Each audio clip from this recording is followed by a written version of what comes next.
Good morning, Eastern Mennonite High School. So on Monday we were thinking about two people that influenced my own life, and if you remember I was speaking in the chapel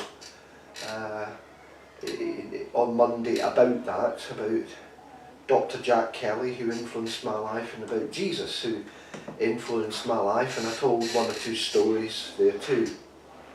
Then yesterday morning we were exploring together the two Bethanies in John 11, and we were chatting together about what the word Bethany means.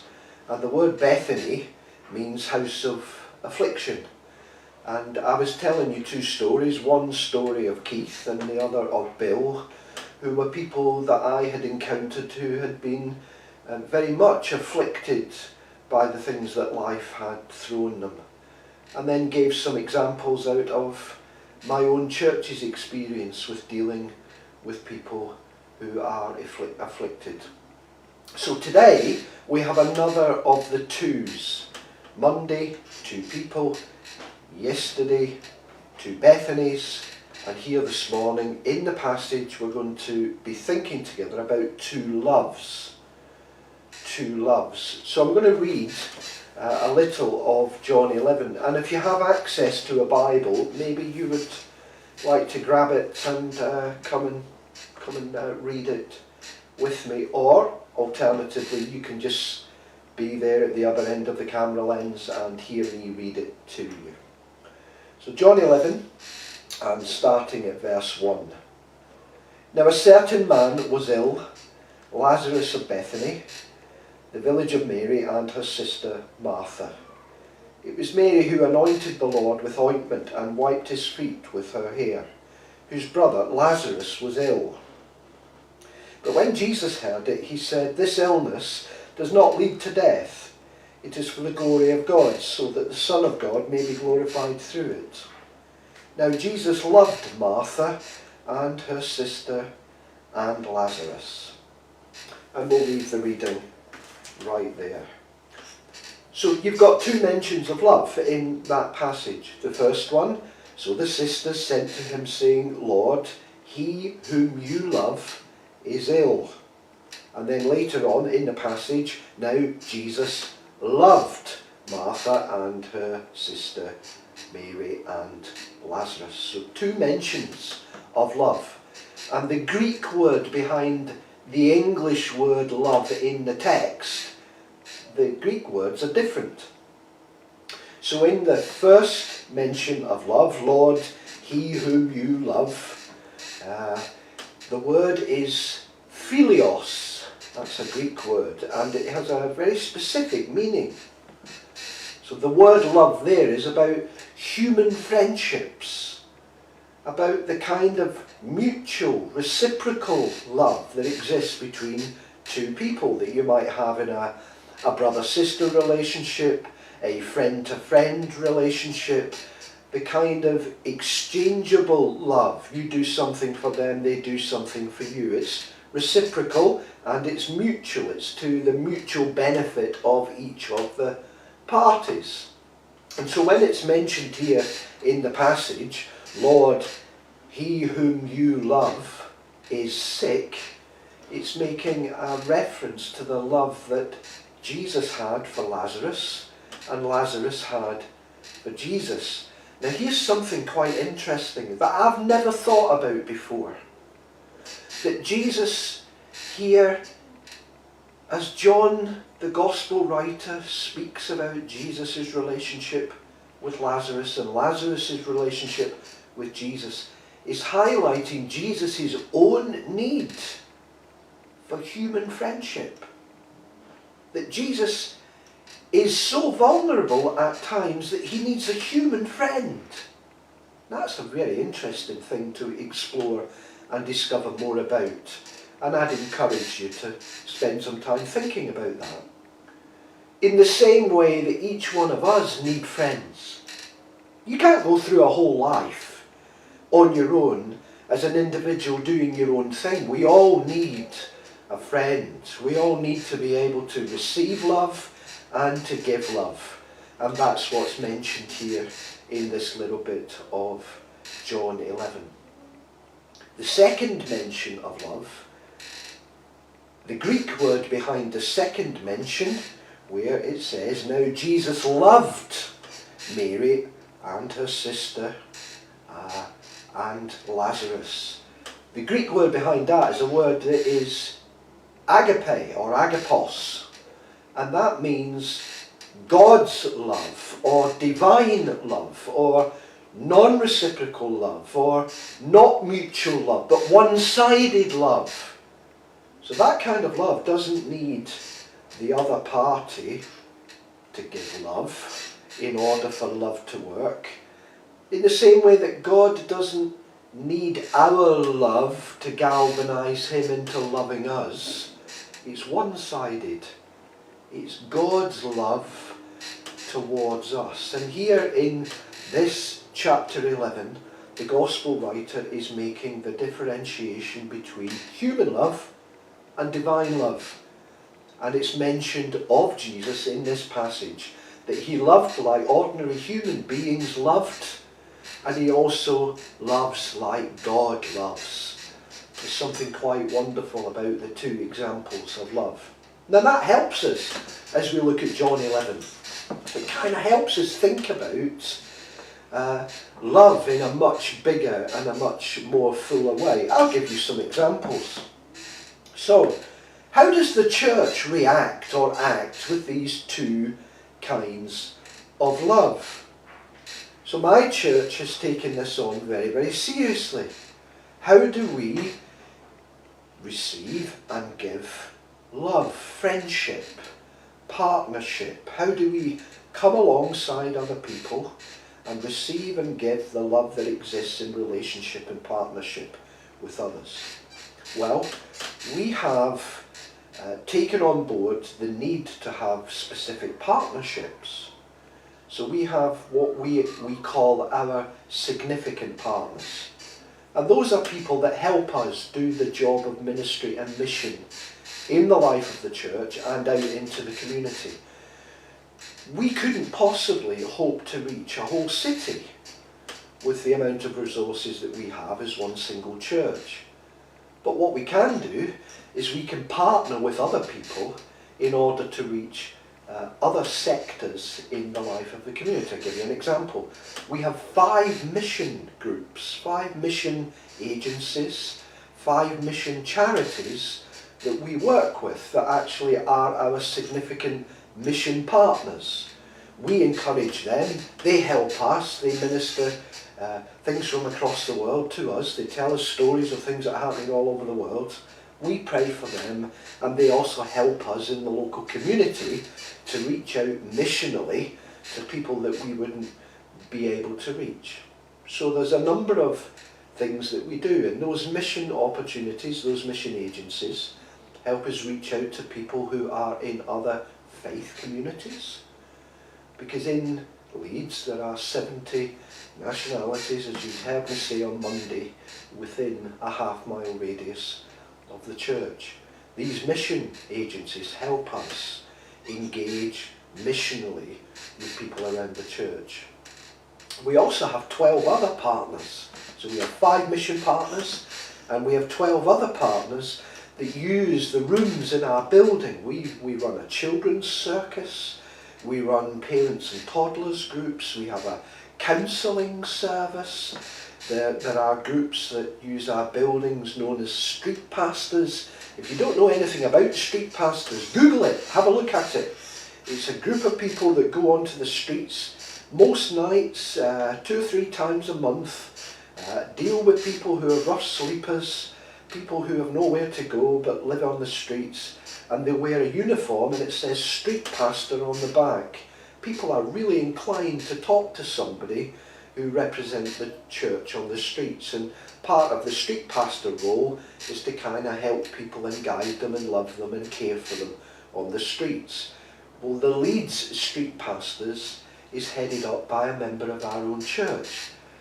In that way, we're able to work in and around the church and out into the community.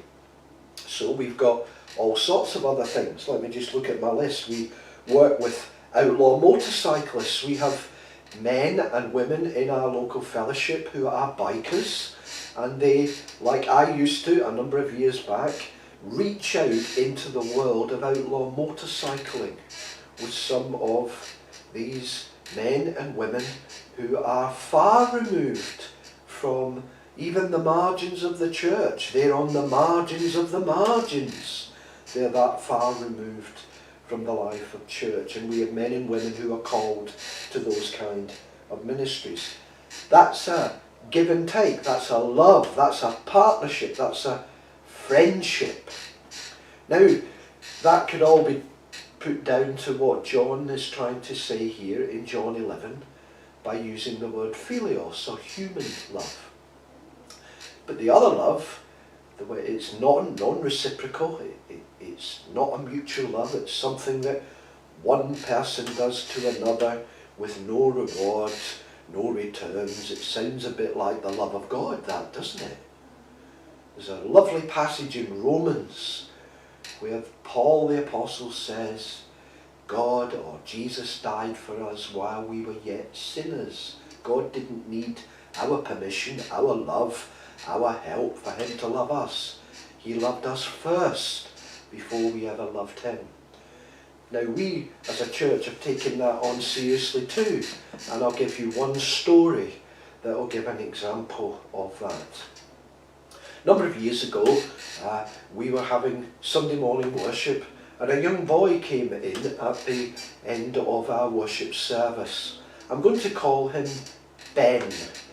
That's not his real name, but because of integrity and because I respect this young man, I'm not going to give you his real name, but we'll call him Ben. And Ben was from the Congo. Ben was 14.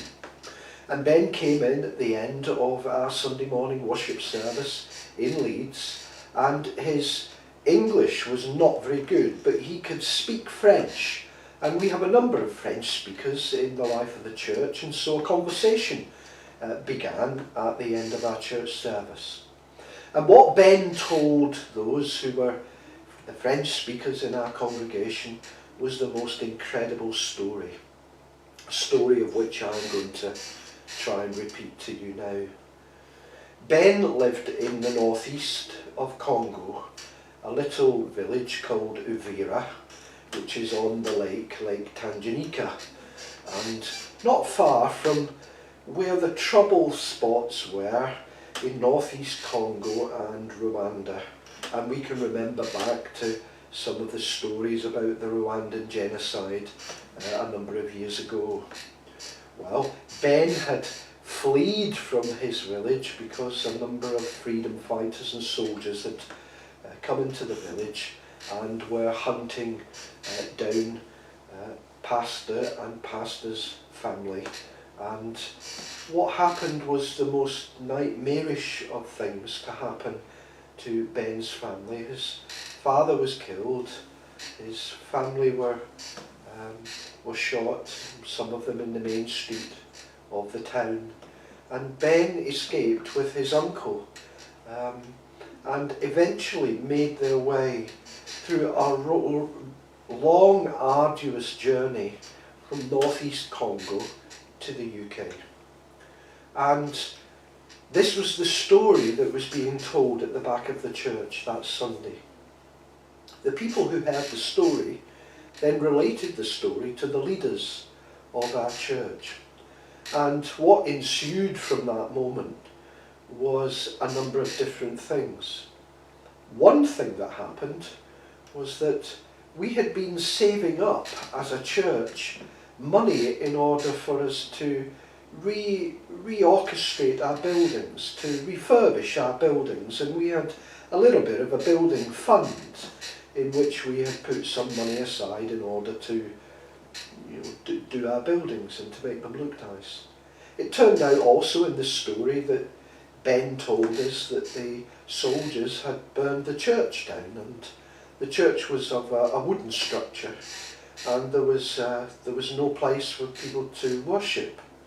And so we as a church very quickly decided that they needed our money more than we needed our money, and we through a number of channels, were able to provide money in order for that community in northeast Congo, in the village of Uvira, to build the first brick building, which happened to be a church, there on the side of the hill, as a testimony to the glory of God.